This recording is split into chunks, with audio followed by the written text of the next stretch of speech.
레위기로 기도하기 13번째, 오늘은 대속죄일 규례에 대해서 말씀을 나눕니다. 우리 주위에 계약직에 있는 분들이 있습니다. 그분들 해마다 근로 계약을 갱신을 해야 됩니다. 한 해 한 해 계약 갱신을 하면 계속해서 일을 할 수 있지만은, 그러나 계약 갱신을 하지 못하면 그러면 직장을 그만두게 되어야 됩니다.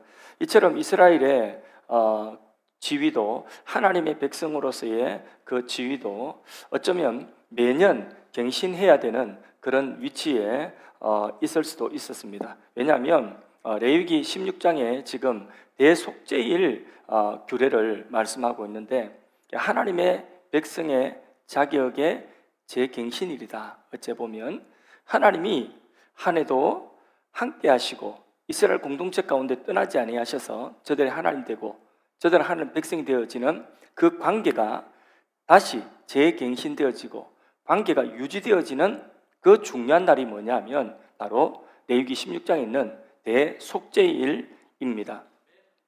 유대 달력 7월 10일은 대제사장이 지성소에, 하나님의 거룩한 지성소에 1년에 한 번 들어갈 수 있는 유일한 날입니다.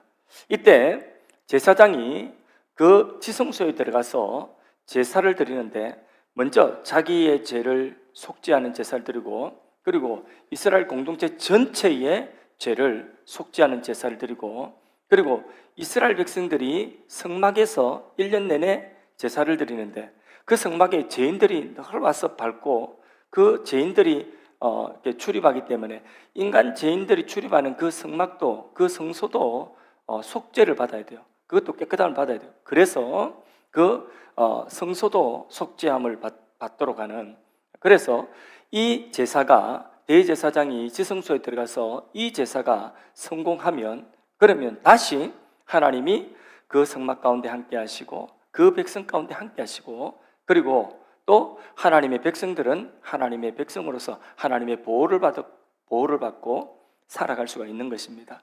만일에 이 제사에 대제사장이 실패한다고 한다면, 그러면 백성들의 죄를 속죄받지 못하고, 그리고 이스라엘 백성으로서의 그 자격과 또 하나님이 그 죄인들과 함께 하실 수가 없기 때문에 이스라엘 백성들은 대적들의 침입을 받고, 그리고 또 그들이 이 살고 있는 땅에서 쫓겨나고 그런 일들이 일어나게 되는 것입니다. 그래서 이 대속죄일은 너무나 중요한 날입니다. 창세기 3장에 보면 범죄한 아담, 선악과 먹은 아담을 하나님께서 에덴 동산에서 추방시키시죠. 그리고는 다시 에덴 동산에 들어오지 말라고 이 두루두는 하얀금을 두어서 천사가 지키게 했습니다. 그래서 그 에덴 동산에 이 아담이 쫓겨나고 난 이후부터는 다시 그 속에 들어오질 못합니다. 추방당했어요. 그것이 의미하는 바는 뭐냐면, 인간이 하나님 앞에 스스로 누구든지 그 선을 넘어서 하나님의 임재 속에 들어올 수 없다는 거예요. 하나님을 누구든지 만날 수 없다는 거예요. 만나면 인간이 죄인이기 때문에 거룩하신 하나님께 타 죽는다는 것입니다. 그래서 이스라엘 백성들이 출애굽한 이후에도 모세와 함께 시내산에 있을 때에 하나님께서 모세만 특별히 시내산 하나님의 임재 속에 부르셨어요. 그런데 그때에 하나님 말씀하신 말씀이 뭐냐 하면, 이 백성들이 이 산에 침범하여 올라오지 말도록 하였습니다. 이 산에 침범하여 올라오면 그들이 죽을 것이라고 말씀하여 주셨습니다. 범하면, 이 선을 범하여 넘어오면 죽는다. 이게 바로 뭐냐면, 죄인된 인간, 누구라도 죄인된 인간이 하나님 앞에 나아갈 수 없는 그런 죄인된 신분으로 하나님께 누구도 나아갈 수 없다는 것입니다. 그래서 하나님과 인간 사이에 선이 짝 있는데, 그 선이 구약의 성막에도 하나의 상징적으로 나타나는 선이 뭐냐면, 하나님의 거룩한 지성소 안에 들어가는 그 성소와 지성소를 가로막고 있는 그 휘장이 있는데, 그 휘장이 바로 무엇이냐? 죄인된 인간이 여기서 이제 하나님이 거하시는 하나님의 임재의 장소인 지성소에 누구도 넘어올 수 없다 하는 그 선이 뭐냐? 휘장이거든요. 휘장. 이 휘장이 예수님 십자가에서 못 박혀 운명하셔 죽으실 때에 이 휘장이 위에서부터 아래로까지 쫙 잡아째졌죠. 그리고는 둘로 나누어 누구든지 이제는 이 휘장 사이로 들어올 수 있도록 휘장이 거쳐진 것입니다. 그렇게 예수님께서 휘장을 걷으시기 전에는 구약시대에 성막이 있다 할지라도 이 성막 안에 지성소, 하나님이 거주하시고 하나님이 임재하시는 상징이 있는 그 지성소에 어떤 누구도 함부로 들어올 수가 없습니다.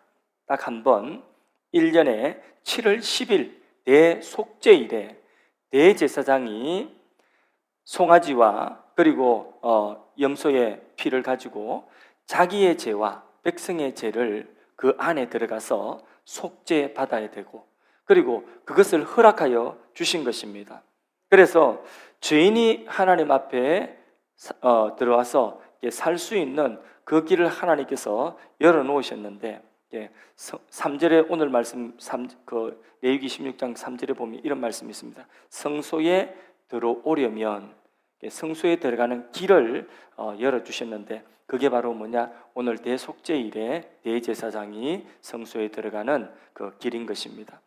그래서 이날은 이스라엘의 모든 날들 가운데서 어쩌면 가장 중요한 날일 수도 있습니다. 대속죄일. 만일에 이 대속죄일에 대제사장이 하나님의 거룩한 지성소에 들어가서 그 제사에 실패한다면 이스라엘은 하나님이 함께 하실 수가 없는 죄인들이고 또 하나님의 백성의 자격도 없고 하나님이 저들의 하나님이 되어주실 수도 없는 쫓긴 자의 신세가 되고 마는 것입니다. 그렇기 때문에 백성들은 자신들이 열심히 살고 무슨 노력을 하고 그것보다도 더 중요한 것이 뭐냐? 훨씬 더 중요한 것은 이 대속죄일에 제사장이 이 지성소에 들어가서 제사에 성공하는 것입니다. 그 제사를 완벽하게 그렇게 수행하고 나오는 것이 백성들이 1년 12달 열심히 땀 삐질삐질 흘리면서 열심히 수고하고 밤잠 안 자고 수고하는 것보다 노력하는 것보다도 훨씬 더 중요한 것이 뭐냐면 바로 대제사장이 성공적인 제사를 이날에 드리는 것입니다. 자, 1절, 2절을 우리 거슬러 올라가서 1절, 2절을 읽어봅니다. 읽습니다. 아론의 두 아들이 여호와 앞에 나아가다가 죽은 후에 여호와께서 모세에게 말씀하시니라. 여호와께서 모세에게 이르시되 내 형 아론에게 이르라. 성소의 휘장 안 속죄소 앞에 아무 때나 들어오지 말라. 그리하여 죽지 않도록 하라. 이는 내가 구름 가운데서 속죄소 위에 나타남이라. 아무나 그 안에 들어오면 죽는다는 것입니다. 나답과 아비후라고 하는 이 아론의 아들들은 그 하나님이 지명하신 대제사장이었음에도 불구하고 그들은 성소에서 분향을 잘못하다가 다른 불로 분향하다가 그 자리에서 적사했습니다. 그 일이 있은 후입니다. 지금 여기에 이 레위기 16장은. 그러니까 이 나답과 아비후가 그 분향하다가 성소에서 죽은 일이 있었거든요. 실제로 그렇다니까요. 그러니까 이게 경고가 아니라 그냥 말씀만 그렇게 겁만 주는 것이 아니라 대제사장이라도 함부로 들어가서 하나님이 지정하신 불을 사용하지 않으니까 나답과 아비후, 아론의 아들들이라도 그냥 그 안에서 그냥 죽는 거예요. 그게 죄인된 인간이 하나님을 닿으면 일어나는 일입니다. 그런데 어떤 사람 철도 없이 그냥 하나님 보여주면 믿겠다고 하는데 하나님 보여주면 무슨 수로 하나님을 자기가 본단 말입니까? 하나님 만드신 태양도 자기 눈으로 똑똑하게 보지 못하고 그 태양만 봐도 눈이 타버릴 것인데 무슨 수로 하나님을 자기가 본단 말입니까? 철딱서니가 없어도 철이 없으니까 뭘 모르니까 그런 소리를 하는 거죠. 하나님을 인간이 바로 볼 수도 없고 죄인된 인간이 하나님께 함부로 나가면 그러면 죽는다는 거예요. 그게 나답과 아비후가 보여주고 있는 거예요. 여러분 하나님 두려운 줄 알아야 됩니다. 우리 예수 믿는 사람들이 하나님 두려운 줄 알아야 됩니다. 하나님 사랑의 하나님이라고 하니까 하늘 사랑의 교회라고 하니까 함부로 마음대로 한다고 생각하면 안 됩니다. 이래도 하나님 봐주시겠지, 저래도 하나님 봐주시겠지. 그렇게 우리가 함부로 하나님을 대할 때에 예배를 드릴 때에도 함부로 우리가 하면 안 됩니다. 하나님 두려워해야 됩니다. 이 세상에 다른 거는 다 두려워하면서 하나님만 안 두려워해요. 하나님을 두려워하고 한 분만 두려워하고 다른 거는 안 두려워해도 돼요. 하나님을 두려워해야 되는 이유는 그렇게 딱 하나님께 휘장으로 막고 있어서 누구든지 그 휘장 안에 들어갈 수 없어. 그거는 뭐냐면 하나님께서 들어오면 죽는 것이기 때문에 하나님 죽지 말라고 그렇게 막아놓은 것입니다.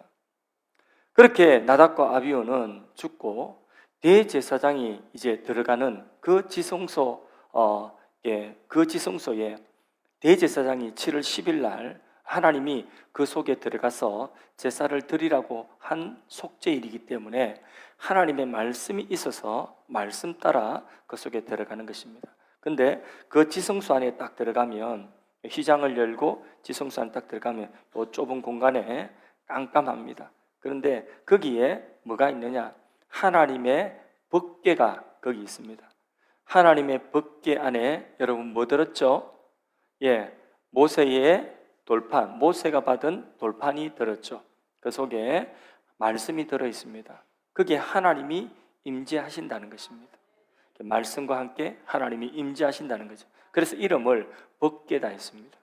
그런데 그 법궤 위에 무엇이냐면 뚜껑이 있습니다. 법궤를 덮는 뚜껑이 있는데 여기 법궤가 있다면 그 안에 말씀이 있고 그 법궤를 덮는 뚜껑이 있는데 이 뚜껑을 이름을 속죄소라고 하면 속죄소. 그래서 그 속죄소 위에 피를 가지고 들어온 피를 뿌리는 거예요. 피를 뿌리면 그런 백성의 죄가 덮여지는 거예요. 그래서 이름이 뭐냐? 죄를 속죄한다. 이 속에는 아무나 들어갈 수 없거든요. 이 하나님의 이 보좌가 있는 곳이에요. 이 법궤는 하나님의 말씀이 그 속에 담겨져 있고 하나님의 임재가 거기 있고 하나님의 보좌가 있는 곳이. 그래서 이 하나님의 보좌가 있는 그 하나님의 지성소인데, 근데 그 위에 그 법궤를 덮는 뚜껑을 속죄소로 간 이유가 뭐냐면 거기에 1년에 한 번 대제사장이 들어가서 피를 바르면, 속죄의 피를 바르면, 제물의 피를 바르면, 그러면 이게 백성의 죄가 속죄함, 그러니까 그 사죄를 받는다는 거죠. 그래서 그 법궤의 뚜껑이 백성들의 죄를 다 덮는다는 것입니다. 허물과 죄를 다 덮고 가리운다는 것이에요. 그래서 그것을 뭐라고 하냐면 속죄소다 이렇게 말합니다. 속죄소, 속죄를 받는 속죄소다. 그 법궤의 뚜껑의 이름이 속죄하는 기능이 있다고 속죄소다. 그리고 그 은혜로운 뚜껑, 그 은혜로운 뚜껑 위에 뭐가 있냐면 천사가 날개를 쫙 펼치고 천사 둘이 날개를 펼치고 서로 날개를 이렇게 마주보고 대하고 있습니다. 그 날개가 그 지성소 안에 가득합니다. 그렇게 가득 마주보면서 날개로 그 공간을 덮고 있습니다. 그리고 하나님은 그 위에 임재하십니다. 그 위에 임재하신 하나님의 임재의 표시가 안에서 무슨 일이 일어나는지 모르기 때문에 밖에서도 하나님이 저 속에 계시구나 알아야 되잖아요.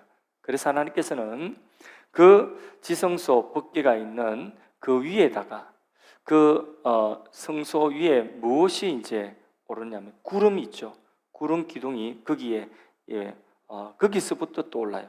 그래서 여기 이렇게 성막이 있으면 여기 지성소가 있는 자리다, 법궤가 있는 자리다, 속죄소가 있는 자리다. 그 위에 무엇이 떠오르냐? 구름이 떠오르는 거예요. 거기서부터 구름이 또 올라가지고 구름 기둥이 되는 거예요. 그래서 낮에는 구름 기둥이 쫙 펼쳐져서 백성들을 그 뜨거운 광야에서 더위, 낮의 해가 그들을 해치 못하도록 덮고 보호하시고, 그리고 밤중에는 그 구름 안에 불이 있어서 그 불이 밤에 추위가 그들을 해하지 못하도록 보호하시고, 그리고 그것이 움직이면 하나님의 인도라고 생각하고 그 하나님이 가자고 하는 대로 그렇게 백성들이 인도받고 움직이게 되어지게 되어 있습니다. 자, 3절에서 5절 사이 말씀을 한번 보겠습니다. 3절에서 5절 같이 읽어볼까요? 아론이 성소에 들어오려면 숫송아지를 속죄 제물로 삼고 수양을 번제물로 삼고 거룩한 세마포 속옷을 입으며 세마포 속바지를 몸에 입고 세마포 띠를 띠며 세마포 간을 쓸지니 이것들은 거룩한 옷이라 물로 그의 몸을 씻고 입을 것이며 이스라엘 자손의 회중에게서 속죄 제물로 삼기 위하여 수염소 2마리와 번제물로 삼기 위하여 수양 1마리를 가져갈지니라.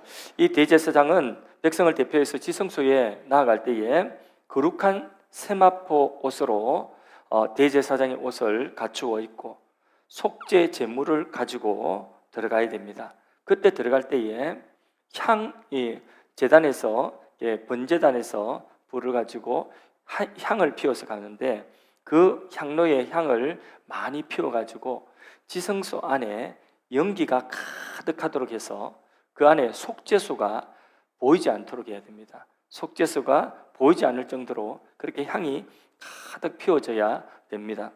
그렇게 하지 않고 속죄소가 보이면 그 분향이 많지를 않으면 대제사장이 즉사합니다. 자, 12절, 13절 말씀을 읽어봅니다. 향로를 가져다가 여호와 앞 제단 위에서 피운 불을 그것에 채우고 또 곱게 간 향기로운 향을 2손에 채워가지고 휘장 안에 들어가서 여호와 앞에서 분향하여 향년으로 정극계 위 속죄소를 가리게 할지니 그리하면 그가 죽지 않을. 그리하지 아니하면, 그렇게 분향이 가득하지 아니하면 그러면 그가 죽을 수도 있다는 거예요. 그가 죽게 되리라. 그러니까 이 지성소에 들어가는 것은 정말 무서운 일입니다. 두려운 일입니다. 예수님께서도 십자가에 못 박히셨을 때에 그때에 오후에 예수님 운명하실 그쯤에 구름이 하늘을 가리워서 온 하늘이 어두워졌다고 했죠. 예수님이 그 십자가라고 하는 하나님의 지성소에 이제 대제사장으로서 영원하고 단번에 효력이 있는 그 단번에 완전한 제사, 이 대속죄의 제사를 예수님 드리는 그 십자가에 마지막 이제 하나님이 그 제사를 받으시는 것은 예수님이 운명하시는 것이거든요. 십자가에 죽으시는 거예요. 그때에 그 즈음에 그 하늘에 구름이 가득하여서 온 하늘이 어두워졌다고 했어요. 마치 대제사장이 그곳에 들어가서 제사를 드리는 그 제사가 성공하기 위해서 향년을 가득 피워서 그렇게 그 속죄소가 보이지 않을 정도로 했던 것처럼, 자, 이렇게 대제사장이 지성소에 들어가서 분향하고 그 속죄의 피를 바르고 하는 동안에 어느 누구도 회막에 들어올 수 있어요, 없어요? 아무도 그 속에 들어올 수가 없습니다. 오직 누구의 업무죠? 누구의 책임이고 누구의 직무죠? 대제사장 한 사람의 책임이고 직무인 것입니다. 자, 17절 말씀 같이 읽어보겠습니다. 그가 지성소에 속죄하러 들어가서 자기와 그의 지방과 이스라엘 온 회중을 위하여 속죄하고 나오기까지는 누구든지 회막에 있지 못할 것이며, 이것은 오직 대제사장만이 그곳에 있어야 되는 것은 대제사장 혼자만이 감당해야 되는 직무이기 때문입니다. 누구도 도와주거나 할 수가 없습니다. 대신할 수도 없습니다. 이렇게 예수님도 그 십자가에서 누구도 도와줄 수 없고 누구도 대신할 수 없어요. 오직 예수님의 그 속죄의 그 제사, 십자가의 제사는 누구도 대신할 수 없어요. 주님하고 주님 사랑하는 제자가 주님, 제가 주님 대신 죽겠습니다 라고 해서 그 주님 대신 죽을 수 있는 것도 아니에요. 죄인인 누구를 또 구원을 한단 말입니까? 오직 예수님만이 대제사장의 자격을 갖추고 있기 때문에 예수님만이 감당해야 되는 몫입니다. 그래서 예수님 홀로 십자가에서 그렇게 자신에게 하나님 주어진 그 신적인 권능 하나도 사용하지 않고 십자가에서 완전하고 영원한 제사를 다 완성하신 것처럼 그 예수님의 예표가 되는 대제사장은 매년마다 들어가서 그 제사장 혼자, 대제사장 혼자 그 일을, 직무를 감당해야 했던 것입니다. 그래서 거기에서 대제사장이 제사를 마치고 살아서 나오면 그러면 그 제사는 성공한 것입니다. 나답과 아비후처럼 거기서 죽으면 그 제사는 실패한 것이 되는 거죠. 그래서 대제사장의 그 입고 들어가는 그 복장, 예복 중에서 밑에 여기는 나오지 않지만 출애굽기 나옵니다. 저기 보면 방울이 달렸죠. 방울 소리가 들려서 대제사장이 그 안에서 제사 행위를 할 때 방울 소리가 들려야 돼요. 방울 소리가 들리지 않았다면 죽은 것이 되는 거죠. 그래서 방울 달고 들어가도 그 대제사장이 죽었다고 해서 제사장을 갖다가 누가 시신을 수습하러 그 속에 또 들어가 그 사람도 죽을 수 있어요. 죽습니다. 그렇기 때문에 줄을 매 가지고 들어가는 거죠. 예. 그만큼 이 지성소에 들어가서 7월 10일 대속죄의 이 제사를 드리는 그 대제사장의 행위는 무거운 책무였고 대제사장 홀로 오롯이 감당해야 되는 그런 몫이었다는 것을 우리에게 보여주고 있습니다. 예수님께서 십자가 위에서 죽으신 후에 예수님께서 나타나셔서 제자들에게 보여주시고 그리고 예수님께서 그 부활의 모습을 40일 동안에 보여주셨죠, 그죠? 제자들에게.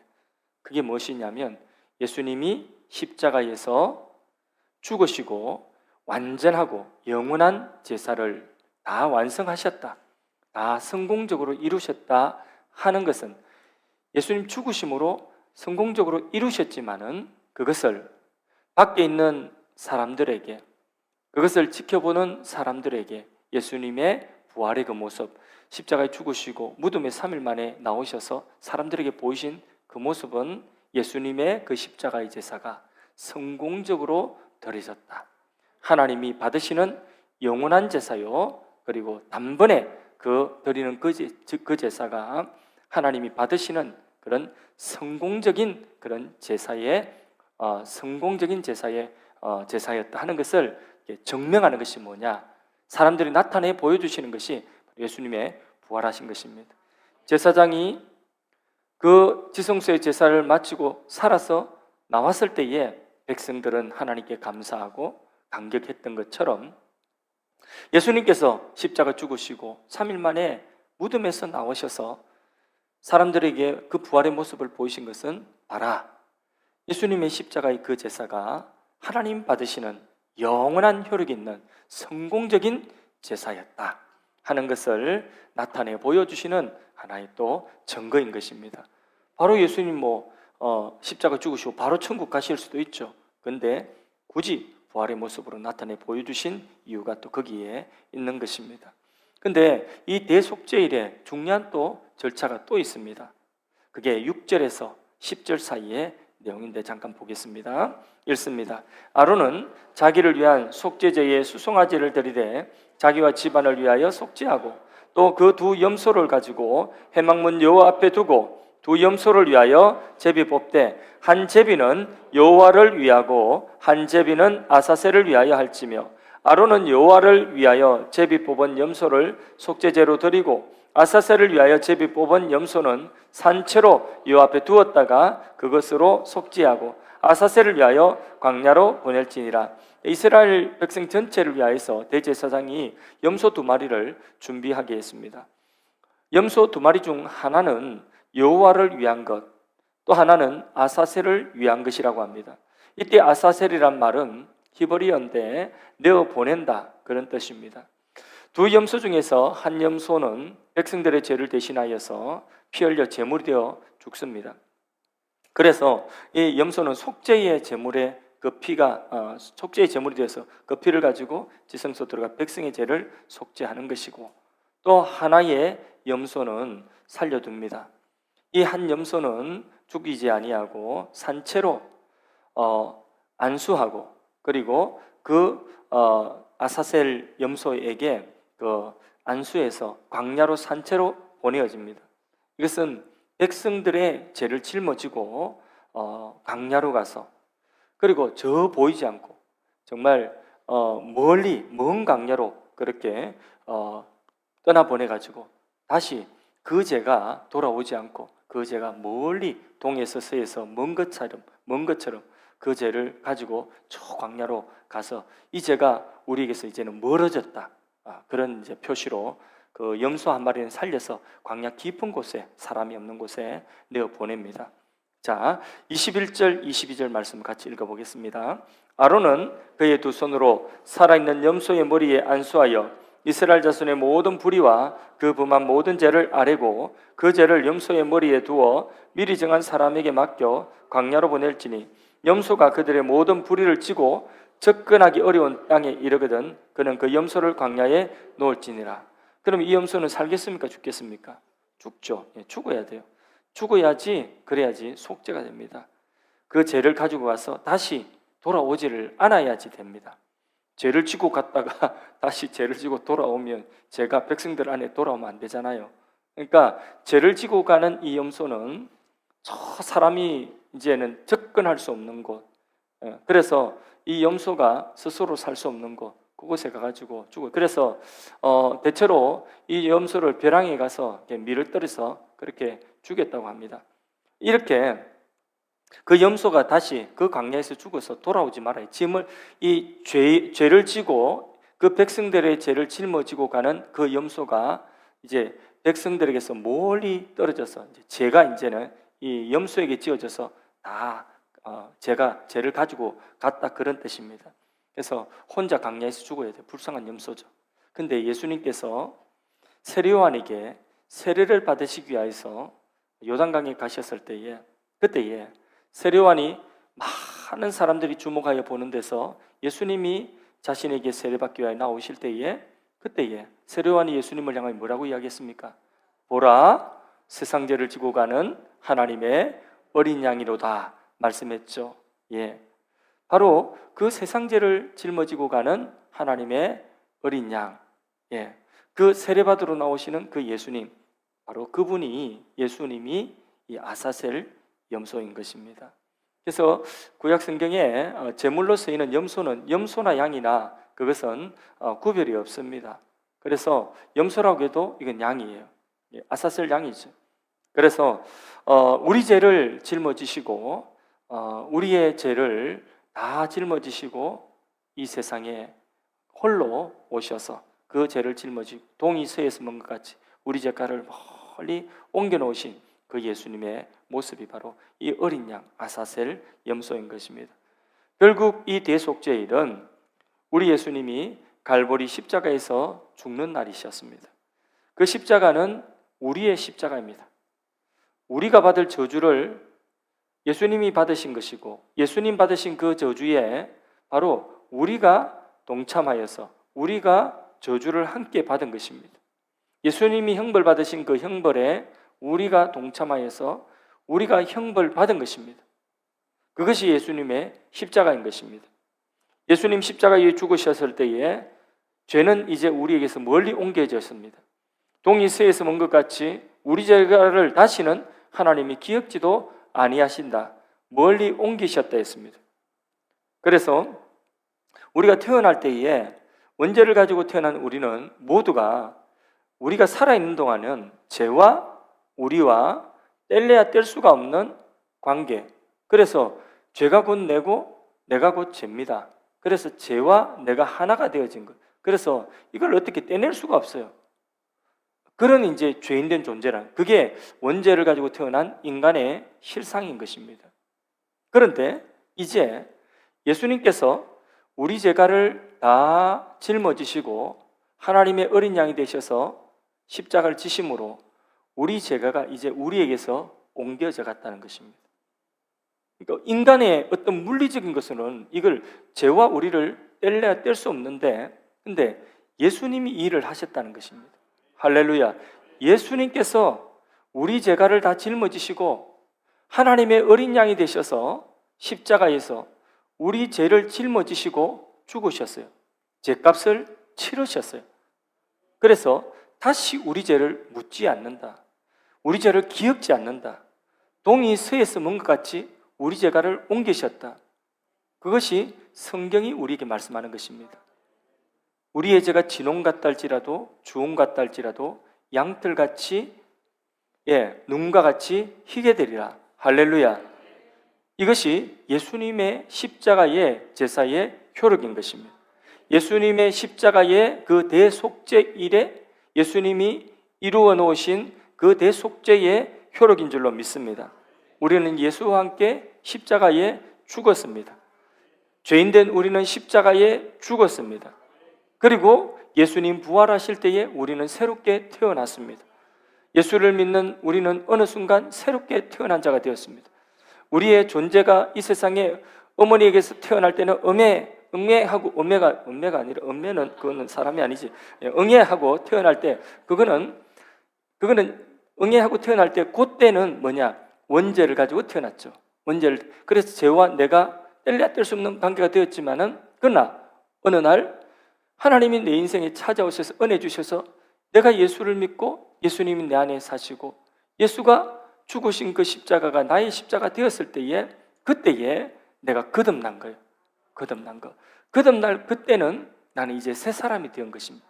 다시는 정죄가 없는 새 사람이 된 것입니다. 우리의 죄가를 동이 세스문같이 옮겨놓은, 그래서 이제는 죄와 상관이 없는 새 사람으로 우리를 거듭나게 하신 것입니다. 할렐루야. 우리의 실제 경험이 여전히 죄 가운데 있다 할지라도 아니에요. 그것은 우리의 경험일 뿐, 우리의 경험보다 더 중요한 것은 예수님이 이루어놓으신 십자가의 사건인 것입니다. 이렇듯 아론이 대속죄일 날 지성소에 들어가서 나오기까지 누구든지 회막에 들어가지 못하고 밖에서 기다리고만 있어야 됐습니다. 자, 17절 말씀 읽어봅니다. 그가 지성소에 속죄하러 들어가서 자기와 그의 집안과 이스라엘 온 회중을 위하여 속죄하고 나오기까지는 누구든지 회막에 있지 못할 것이며, 속죄 사역은 예수 그리스도께서 단독으로 이루어놓으신 그 사역, 그래서 완전하고 영원한 제사를 예수님 홀로 다 이루셨다. 구약의 이 7월 10일마다 대속죄일에 드리는 이 대제사장의 이 제사는 드릴 때마다 무엇을 예표하는 것이냐? 장차 오실 예수 그리스도의 십자가의 그 사건을 예표하고 있는 그림자였습니다. 그래서 예수님이 이제 실체가 오셔서 아사셀 양이 되셔서, 어린 양이 되셔서 세례요한에게 세례를 받으실 때에, 그때에 죄인이 그 아사셀 염소의 머리에 손 얹고 그렇게 안수할 때에 백성의 죄가 그 아사셀 염소에게 전가되죠. 전가되듯이 그렇게 예수님께서 죄인된 세례요한에게 죄인이 회개의 세례를 받는 그 죄인이 받는 그 세례를 세례요한에게 받으실 때에 공생애는 시작됐는데 그 세례를 받으실 때에 바로 예수님에게 인간의 죄가 전가되어지게 된 거죠. 그리고 그 죄를 안고 어디로 가셨어요? 십자가로 가신 것이죠. 그래서 예수님은 공생애 내내 어디로 가고 계시느냐? 항상 예수님이 가는 방향은 십자가를 지러 가시는 방향인 것입니다. 그리고 그 십자가에서 제사를 다 이루실 때에 하늘에 구름이 가득하고 구름이 하늘을 가리울 때에 예수님 크게 외치십니다. 뭐라고 외치십니까? 다 이루었다. 예수님께서 그 영원한 제사, 영원히 효력이 있는 그 단번에 그 제사를 십자가에서 다 이루시고 운명하신 것입니다. 할렐루야. 이것을 보여주기 위한 7월 10일의 대속죄일의 규례인 것입니다. 예수님께서 이제는 누구든지 예수님을 믿는 자들을 하나님 아버지께로 나아올 수 있게 하셨습니다. 요한복음 14장 6절 말씀에 내가 곧 길이요 진리요 생명이니 나로 말미암지 않고는 아버지께로 올 자가 없다. 예수님을 통하여서 누구든지 그러면 아버지께로 나아갈 수 있는 길이 열린 것입니다. 말씀을 맺습니다. 이제 우리는 레위기 16장에 분명한 해설을 가지고 있습니다.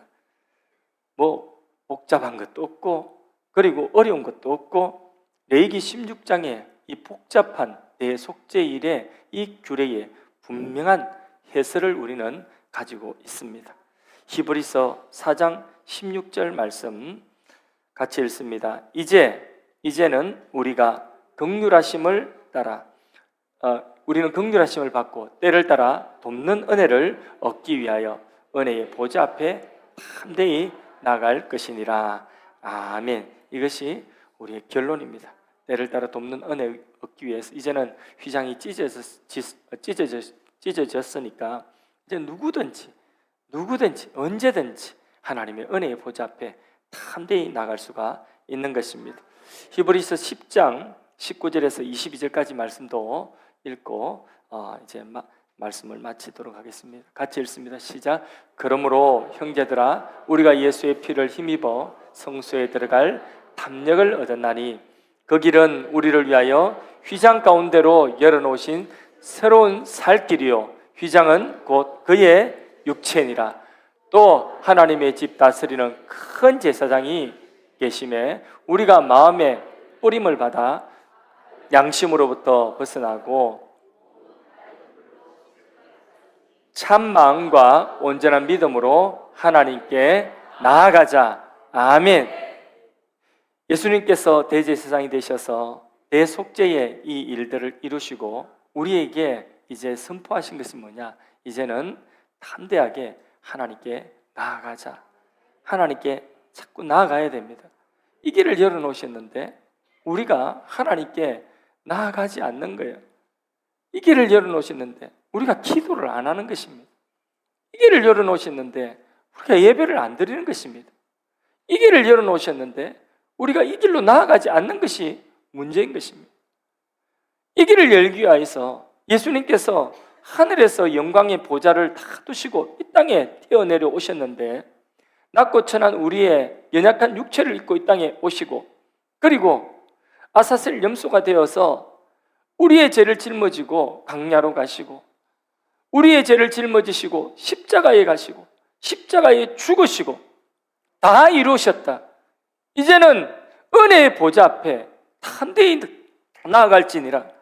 이제는 하나님 앞에 믿음으로 온전한 믿음으로 하나님께 나아갈지니라.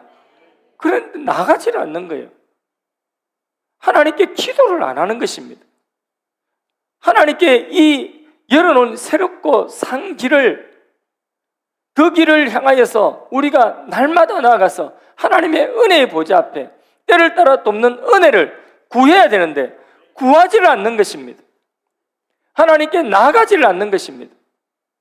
여러분, 우리 하나님의 은혜의 보좌 앞에 매일매일 이 보좌 앞에 나아갈 수 있기를 바랍니다. 그걸 하나님 기뻐하십니다. 제발 좀 오라고 합니다. 제발 좀 나를 찾아라고 합니다. 그런데 찾지 않고 주님 앞에 나오지를 않습니다. 하나님 앞에 나와서 자주 주님을 찾고 매 순간마다 주님을 찾는 그 길이 우리에게 열려 있습니다.